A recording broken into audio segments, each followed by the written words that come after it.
پخیر راغلی مانسهرا پښتو اکیډمي ته زموږ نوې ویډیو کتو دپاره زموږ چینل مانسهرا پښتو اکیډمي لا سبسکرایب کړئ. بسم الله الرحمن الرحیم. مانسهرا پښتو اکیډمي لخوا زه محمد محسن یو نوې ویډیو لیکچر سره حاضر یم. نننۍ ویډیو کې موږ خوشحال خان خټک اخلاقی شاعري باندې خبرې کوو چې خوشحال خان خټک اخلاقیات څه دي او هغه اخلاقی شاعري کې موږ ته څه پیغام ورکړی دی. دغه ټولو موضوعاتو باندې نننۍ ویډیو کې خبرې کیږي. نو راځئ خپل لیکچر په غاړه ځو. ټول نه مخکې خو موږ په ذهنونو کې دا سوال راپورته کیږي چې آیا خوشحال خان خټک پښتو ادب په کوم دور کې راغلی دی او د دې زمانه څه ده. نو خوشحال خان خټک موږ پښتو ادب کوم چې دریم دور دی هغه کې راغلی دی او دا دریم دور ته موږ کلاسیکي دور هم ویلی شو او د دې زمانه 1022 هجري نه تر 1100 هجري پورې ده. نو خوشحال خان خټک د پښتو هغه نابغه شخصیت دی چې هیڅ طرف محتاج نه دی. سلو نه زیات کتابونه هم لیکل دي، پښتو ژبې ورته پلار هم موږ ویلی شو او د دې کوم چې شاعري ده د دې ادب کوم چې حصې دي دوه نثر او نظم، دغه دواړو برخو کې د دوی تخلیقات چاپ شوي دي، کتابونه یې لیکل دي. نو خوشحال خان خټک کوم چې شاعري ده هغه انساني ژوند هر موضوع باندې مشتمله ده، لکه هغه عشق دی، مینه ده، محبت دی، ننګ دی، غیرت دی، دغه ټول موضوعات انسان سره کوم چې تړلي دي هغه باندې د دوی قلم اوچت کړی دی. لیکن موږ اخلاقي شاعري باندې خبرې کوو او بل دا چې پوهان او عالمان کوم چې دي هغه هم په دې خبره متفق دي چې خوشحال خان خټک نه صرف شاعر و بلکې هغه ډېر لوی حکیم هم و.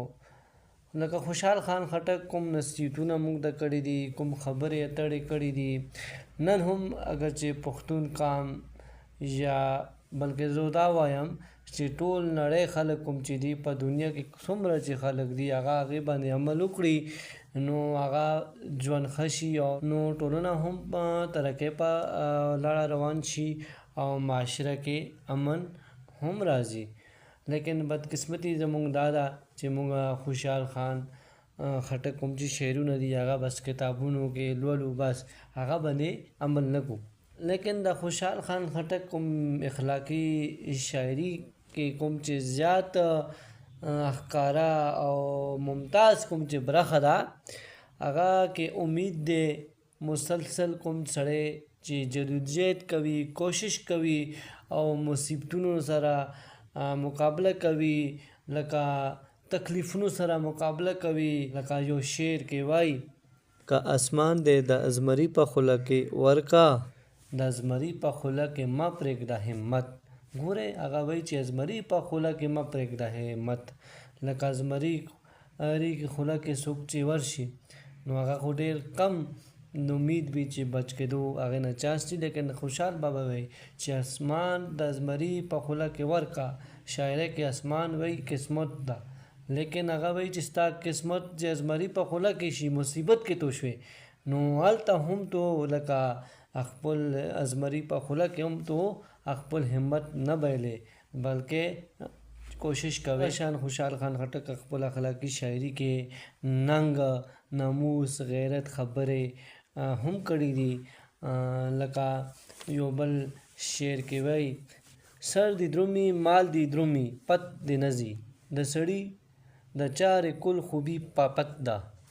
یعنی هغه وایي چې سر دی درومي مال دی درومي، یعنی سر دی لاړ شي، مال دی راشي، هر څه لاړ شي، خو پت او غیرت او عزت او ننګ کوم چې دی هغه ټول سړي کوم چې دی د سړي د چارې کل خوبي پت کې ده. مطلب پت غیرت ته وایي، ننګ ته وایي، دې ته وایي نه. بابا دغسې موږ د یو بل شعر کې چا سره ښېګړه کول، مدد کول، چا په راتلل، هغو په باره کې یو شعر وایي چې وګړي واړه کارونه خپل کا، مردان هغه دي چې کار بل کا. دغسې خوشحال خان خټک خپل اخلاقي شاعرۍ کې مشرۍ خبره کول چې خلک 45 کینی خبره وکړي هغه ومنل شي، یوازې فیصلې مه کوئ.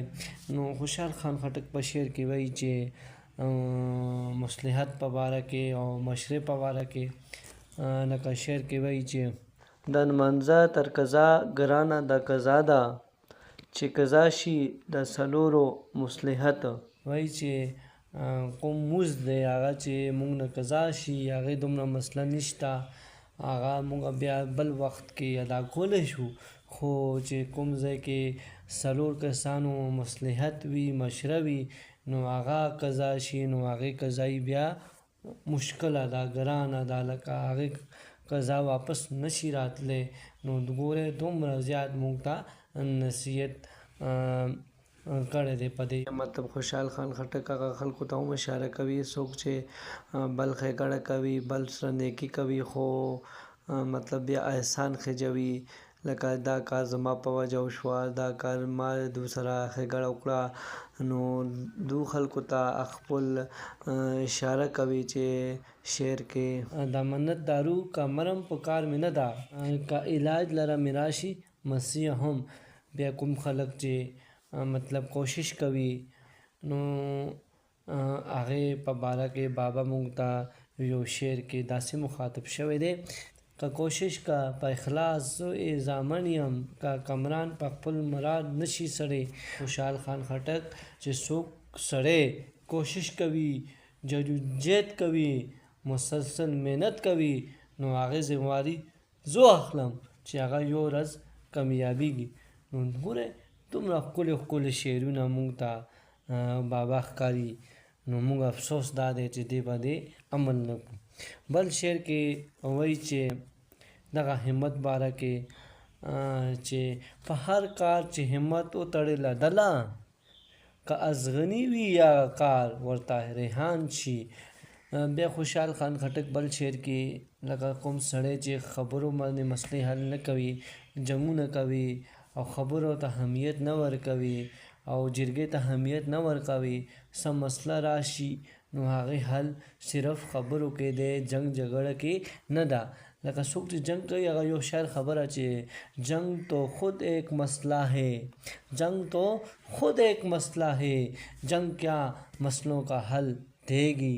تو کوم خلک چې مطلب خبرو باندې مسلې نه حل کوي جنګونو ته راشي نو جنګ په وجه مسلې نه حل کېږي، آیا کور مسله وي ټولنې مسله وي یا ملک مسله وي نو هغه جنګ جګړې سره نه حل کېږي، بلکې خوشحال بابا په یو شعر کې وایي چې هغه مسله خبرو سره حل کېږي.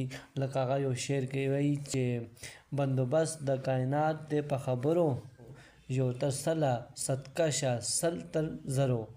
داسې خوشحال خان خټک یو بل شعر ده هغه وایي چې هر نااهل مزه سه ازدله خبرو د خبرو لذت ښه دی تر شکرو.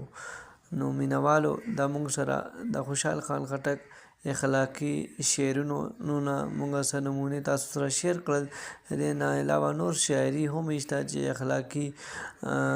اخلاقیاتو باندې شعرونه بابا مشتمل دي، خو بابا هره موضوع باندې شاعري کړې ده، لکه اخلاقي شاعري ده، رزمیه شاعري ده، یا وطني کام سره مینه وه یا تصوف و، یعنی هر موضوع باندې خوشحال خان خټک خپل شعرونه ویل دي. انشاءالله موږ وقتاً تاسو سره هغه شعرونه نور موضوعات هم بابا شیر کو چې هغه عشق دی، مینه ده، محبت دی، ننګ دی، غیرت دی، یا رزمیه شاعري ده، یا اخلاق یا تصوف دی.